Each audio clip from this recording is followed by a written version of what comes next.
तो Lenskart solutions का IPO subscription के लिए ओपन हो चुका है, लेकिन इसके साथ में ही इस आईपीओ के लिए एक टेंशन वाली बात भी आ गई है। क्या आ गई है कि लेंसकार्ट के आईपीओ की वैल्यूएशन को लेकर के भले ही सोशल मीडिया हो या फिर न्यूज़ चैनल्स हो या शेयर बाजार हो, हर जगह इसकी आलोचना की जा रही है।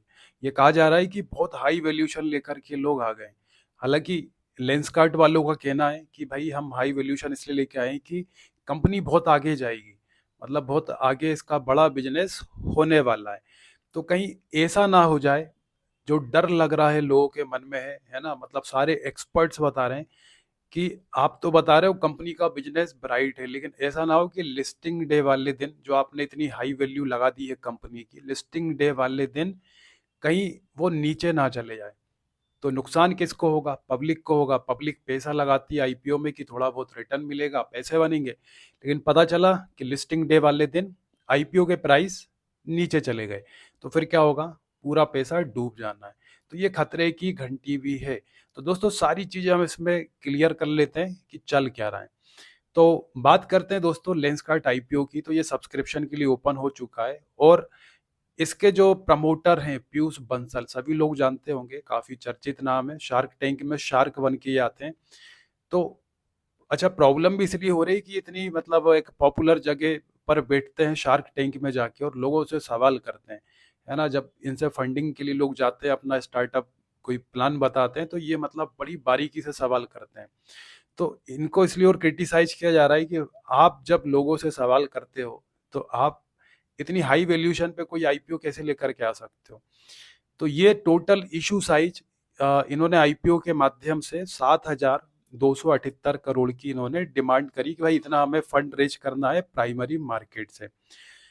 तो इन ये आईपीओ लेकर के आए हैं, तो पहली बात तो ये है कि कोई भी जब कंपनी आती है शेयर मार्केट में लिस्टेड होने जाती है, तो उससे पहले प्राइमरी मार्केट में आना होता है। प्राइमरी मार्केट क्या होता है? आईपीओ होता है। तो आईपीओ के जरिए कोई भी कंपनी शेयर मार्केट में एंट्री करती है, तो पहला उसका जो अ, पहला जो एंट्री बैरियर होता है वो आईपीओ होता है। तो कोई भी कंपनी जो है वो आईपीओ के माध्यम से शेयर मार्केट में एंट्री करती है। तो पहली बात तो ये हो गई। अब जो इसके प्रमोटर हैं पीयूष बंसल, तो इनके पास 10% की अभी कंपनी में हिस्सेदारी है ना? मतलब आप मान लो कोई कंपनी है उसमें 100% शेयर हैं, तो उसमें 10% शेयर इन्होंने अपने पास रखे हुए हैं।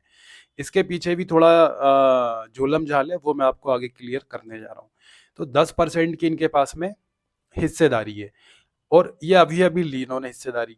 तो आईपीओ लाने से पहले इन्होंने क्या करा कि जो ये कंपनी लेंसकार्ट है, तो इनके पास बहुत कम हिस्सेदारी थी। तो इन्होंने क्या करा, जो ऐसे 10% इनके पास है, तो बचे कितने? 90% की हिस्सेदारी फिर किसी और के पास होगी।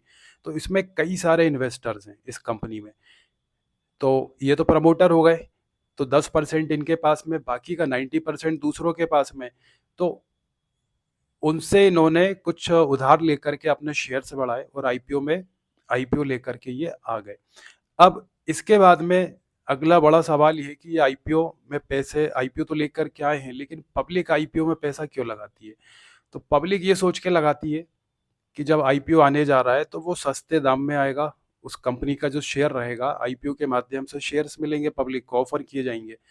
तो पब्लिक को जब ऑफर किए जाएंगे शेयर, तो वो थोड़े से उनकी वैल्यू कम होगी, सस्ते मिलेंगे। तो सस्ते मिलने से पब्लिक को क्या फायदा होगा? जब वो शेयर मार्केट में, सेकेंडरी मार्केट में लिस्टेड होंगे, तो पब्लिक जब शेयर की प्राइस बढ़ेगी तो पब्लिक उसमें प्रॉफिट बना लेगी। तो पब्लिक का जो सोचना रहता है वो ये रहता है कि वो आईपीओ से सस्ते में शेयर खरीदेगी और सेकेंडरी मार्केट में जब डिमांड बढ़ेगी, उसकी महंगा बिकेगा, तो सेल करके प्रॉफिट बना लिया जाएगा। लेकिन यहाँ पे संभावनाएं थोड़ी सी कम दिख रही है प्रॉफिट बनने की। क्यों दिख रही है? क्योंकि प्रॉब्लम क्या है, जो ये पीयूष बंसल जी हैं, लेंस कार्ट के क्या हैं, ये प्रमोटर हैं। तो इन्होंने इस कंपनी को स्टार्ट किया था 2010 में।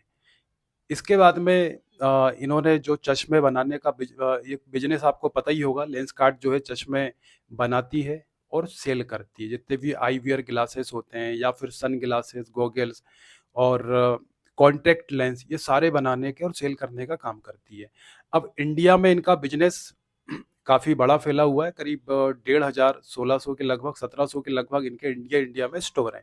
और ऐसे ग्लोबली अगर देखा जाए तो पूरी दुनिया में, मतलब इंडिया के बाहर भी इनका बिजनेस चलता है, तो इंडिया के बाहर भी कुछ कंट्रीज में इनके स्टोर हैं। तो टोटल ऐसे 2700 क्या, अगर मैं आपको इसके नंबर्स अगर क्लियर कर दूं तो लगभग 2700 से, हाँ 2700 से ज़्यादा इनके स्टोर्स हैं इंडिया में।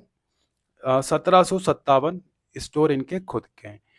तो इनका ऐसा कहना है कि हमने जो इतनी हाई वैल्यूएशन रखी है अपनी कंपनी की, मतलब आईपीओ की, आईपीओ आया तो आईपीओ की इतनी हाई वैल्यूएशन इसलिए रखी है कि इंडिया में ये जो मार्केट है ना, इसका जो फ्यूचर है वो ब्राइट है। कैसे ब्राइट है? इन्होंने कहा कि इंडिया में जो आई वियर वाला इंडस्ट्री है, मतलब चश्मे बनाने वाली जो इंडस्ट्री है, वो 90% अनऑर्गेनाइज्ड है और 10% सिर्फ ऑर्गेनाइज है। तो इन्होंने कहा कि इंडिया में अभी ट्रेंड नहीं है, लेकिन आने वाले समय में ये ट्रेंड बढ़ते जाना है। तो धीरे धीरे ऑर्गेनाइज होगा ये वाला सेक्टर, ये वाली इंडस्ट्री। तो फायदा इससे हमको बहुत ज़्यादा होने वाला है आने वाले समय में। और जब इनको फायदा होगा, इनकी कंपनी बढ़ेगी, इसमें जिसका पैसा लगा होगा उसका पैसा बढ़ेगा। तो इसका जवाब इन्होंने ये दे दिया। कई इंटरव्यूज हुए इनके, कई जगह पूछा गया, इनको ट्रोल किया गया जब कि भाई इतनी ज़्यादा हाई वैल्यूएशन क्यों लगा रहे हो आप इसकी, जबकि ये वाला जो मार्केट है वो तो 90% अनऑर्गेनाइज्ड है, सिर्फ 10% ऑर्गेनाइज सेक्टर है।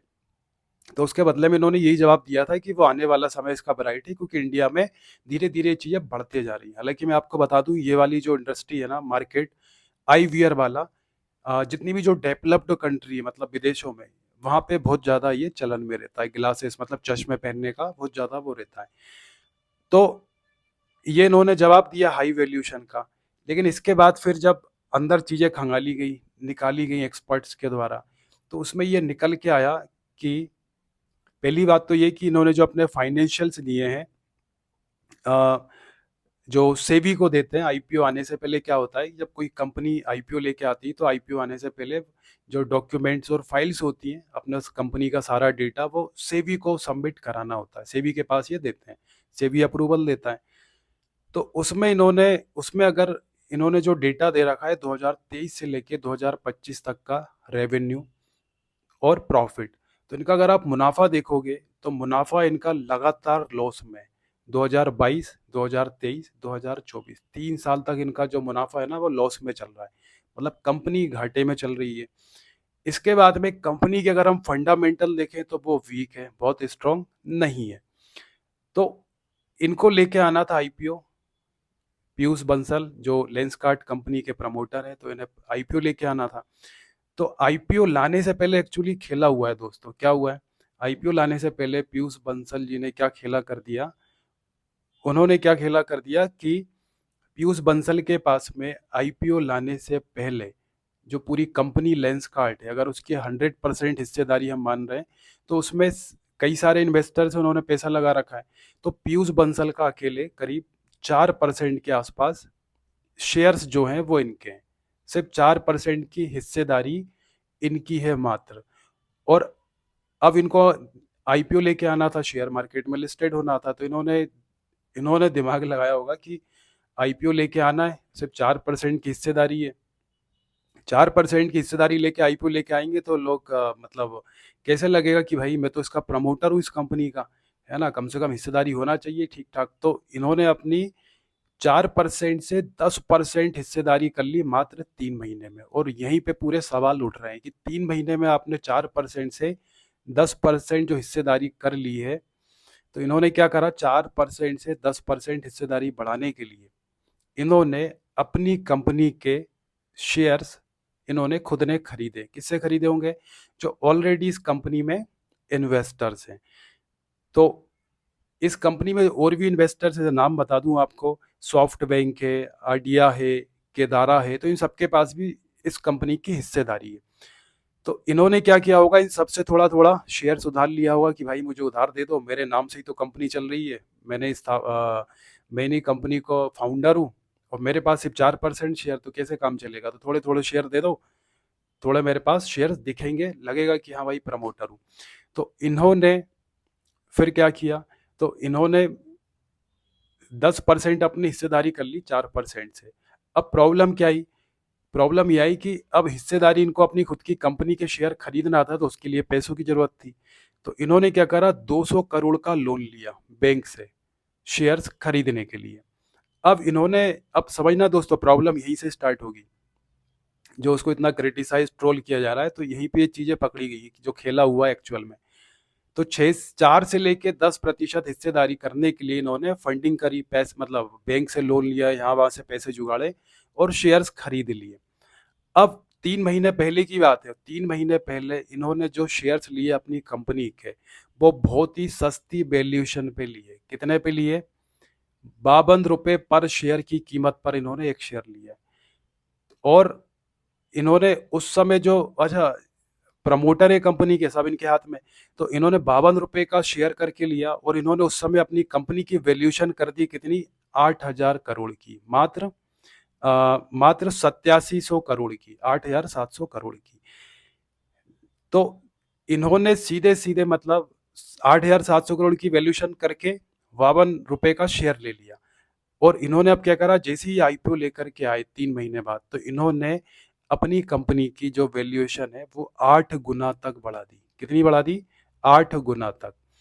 52 रुपए का शेयर पे इन्होंने हिस्सेदारी 10% तक बढ़ा ली और 52 रुपए बढ़ा ली। और जब आईपीओ लेके आए तो आईपीओ में इन्होंने 52 रुपए में एक शेयर लिया था, अब एक शेयर की कीमत रख दी इन्होंने 402 रुपए। तो 402 रुपए एक शेयर की कीमत रख दी। तो 8 गुना इन्होंने लगभग लगभग अपनी कंपनी की वैल्यूएशन बढ़ा दी। इन्होंने खुद से बोला कि भाई हमारी कंपनी की जो वैल्यूएशन है वो है 70,000 करोड़ की। कितने की? 70,000 करोड़ की। और जब 3 महीने, और सिर्फ ये 3 महीने में 70,000 करोड़, 3 महीने पहले इन्होंने जब इनको खुद से शेयर खरीदना था तो इन्होंने 8,000 करोड़ रखी थी उसकी वैल्यूएशन। और जब आईपीओ लेकर के आए तो 8,000 से सीधे 70,000 करोड़ इन्होंने, मतलब 8 गुना लगभग वैल्यूएशन इन्होंने कंपनी की बढ़ा दी। तो सीधी सी बात है कि इन्होंने सस्ते में खरीदा, सस्ते में पीयूष बंसल जो प्रमोटर है इन्होंने माल खरीदा और महंगे में अब आपको और हमको चिपका दिया जाएगा। तो ये दोस्तों, इस वजह से इतना ज़्यादा इसको ट्रोल किया जा रहा है। और बात सही भी है, क्योंकि पब्लिक को तो लगता है कि भाई एक ब्रांड है, पीयूष बंसल एक जाना माना नाम है और शार्क टैंक में आता है, सवाल पूछता है ये और वो, है ना। जब लोग इससे फंडिंग मांगने आते हैं, दुनिया भर के सवाल पूछ लेगा, तुम्हारा एबिडा कैसा चल रहा है, एबिडा कम है, ये बात कैसे बोल दी, क्या सोच के बोल दी। तो पब्लिक इससे सवाल कर रही है पीयूष बंसल से कि भाई क्या सोच के तुमने इतनी, तुम्हारी कंपनी की वैल्यूएशन लगा ली, क्या तुम्हारी कंपनी डिजर्व करती है इतनी वैल्यूएशन की? क्योंकि अगर आप बड़ी बड़ी कंपनी भी देखोगे ना, आईआरसीटीसी, है ना, आईआरसीटीसी आप देख लो या फिर एमआरएफ देख लो, और मतलब कई सारी ऐसी कंपनियां हैं जो ब्रांड है, सालों से एक ट्रस्ट है, उन कंपनियों की इतनी वैल्यूएशन नहीं है जितनी ये पीयूष बंसल ने दे दी है, 70,000 करोड़ रुपए की। तो इसलिए लोग कह रहे हैं कि भाई अब लोगों को समझ में आए कि यार ये तो स्कैम तो नहीं है, कहीं कहीं ऐसा तो नहीं कि इनको आईपीओ लाने के चक्कर में इन्होंने सारी चीजें अपने हिसाब से जमा ली हो, या कोई ऐसा बैठा हो सेबी में, या फिर कोई ऐसा इनका चाहता हो जो ये बड़ा चढ़ा के चीजें इनकी इनको इनको बड़ा करने के लिए जल्दी ये सारी चीजें वो स्कैम कर रहा हो। तो अगर आपको बताऊं तो 3 महीने में सस्ते में खरीदा पीयूष बंसल ने अपनी कंपनी के शेयर, और मात्र 3 महीने में ये पता है आपको कितना कमा के ले जाएंगे? ये 3 महीने में 1600 करोड़ रुपए कमा करके ले जाने वाले हैं। और प्रॉब्लम क्या आएगी? प्रॉब्लम यही आने वाली है कि इसका जो पीई रेशियो है ना, बहुत ज़्यादा है। तो अब पब्लिक को उतना मिल पाएगा नहीं मिल पाएगा, क्योंकि ज़्यादातर लोग आईपीओ में जब पैसा लगाते हैं तो वो लिस्टिंग गेन के लिए ही लगाते हैं। अब प्रॉब्लम ये है ना, वैल्यूएशन तो हाई कर दी है और पीई बहुत हाई है। हालांकि एंकर लिस्ट देखी जाए तो इसकी अच्छी आई है, क्योंकि काफ़ी एडवर्टाइजमेंट होते हैं, है ना, लेंस कार्ट के। और शार्क टैंक में तो इनने अपनी पॉपुलैरिटी बढ़ा रखी, तो इस चक्कर में काफ़ी सारे म्यूचुअल फंड कंपनी इन लोगों ने करीब, जो टोटल इशू साइज इनने निकाला है 7,000 करोड़ के लगभग का, तो उसका 44%, मतलब 3,000, लगभग 3,000 करोड़ से ज़्यादा इनको तो मिल ही चुका है पीयूष बंसल की कंपनी को, है ना, म्यूचुअल फंड कंपनी से। आईपीओ से एक दिन पहले आती है एंकर लिस्ट, एंकर इन्वेस्टर्स पैसे लगाते हैं। तो बाकी का जो बचा है वो बाकी का पब्लिक पैसे दे देगी कंपनी को। तो इस तरह से देखा जाए तो अच्छा खासा सब्सक्राइब हो जाएगा। तो अभी मैं अगर लेटेस्ट आपको बताऊं तो वन, मतलब फुल सब्सक्राइब हो चुका है एक दिन में। तो इस वजह से इसकी जो जीएमपी है ना वो भी अच्छी खासी चल रही है, क्योंकि जीएमपी अच्छी चल रही है तो उस हिसाब से सब्सक्रिप्शन भी अच्छा आ रहा है और काफ़ी पॉपुलर है ये सारी चीज़ें। तो अभी 2 दिन बाकी है सब्सक्रिप्शन के, तो हो सकता है कि लोग सोच रहे हैं कि 2 दिन में अगर ये 3x, 4x, 5x टाइम अगर सब्सक्राइब हो जाता है, तो हो सकता है कि ये बहुत अच्छा लिस्टिंग गेन दे जाए। मतलब अच्छा खासा लिस्टिंग गेन प्रॉफ़िट मिल जाए। लेकिन फिर वही सवाल आता है कि इतनी हाई वैल्यूएशन कंपनी की हो कैसे गई? इससे बड़ी-बड़ी ब्रांड है, जबकि लेंसकार्ट देखा जाए तो घाटे में चल रही है ना? और प्रमोटर की खुद 4% हिस्सेदारी थी, 3 महीने में उसने 10% कर ली। तो ऐसे में और ये जो मार्केट देखा जाए, जो चश्मे बनाने वाला मार्केट है, तो इंडिया में 90% अनऑर्गेनाइज़्ड है ना? मतलब हर शहर में, हर मोहल हर एरिया में इसकी दुकानें चश्मे की होती हैं। तो ये इतना बड़ा भी नहीं है, हालाँकि इनका काम है, ऑफ़लाइन और ऑनलाइन दोनों काम है, लेकिन क्या गारंटी है कि इतनी जल्दी ये बढ़ जाएगा? कहीं ऐसा तो नहीं हो कि अ, एक जो हाइप होती है ना, हाइप बना दिया कि लेंसकार्ट है और जैसे इससे पहले भी जो आईपीओ आए थे, अच्छी खासी हाइप बनाई और पता चला अच्छा सब्सक्रिप्शन भी मिला उन्हें, लेकिन जिस दिन लिस्टिंग हुआ शेयर मार्केट में, उस दिन एकदम से ड्रॉप हो गए उसके प्राइस, लोगों का पैसा डूब गया। तो दोस्तों ये था पूरा इसका जो चल रहा है अभी। बाकी शेयर मार्केट है तो शेयर मार्केट में प्रॉफिट लॉस तो चलता ही रहता है। तो ये पूरा जो कंट्रोवर्सी हो रही थी वो हो रही है हाई वैल्यूएशन को लेकर के कि इन्होंने बहुत ज़्यादा इसकी वैल्यू लगा रखी थी। तो दोस्तों ये था पूरा इसका जो अभी चल रहा है। बाकी वीडियो अच्छी लगी तो लाइक करिएगा और ऐसी और वीडियोस देखने के लिए आप चैनल को सब्सक्राइब कर सकते हैं।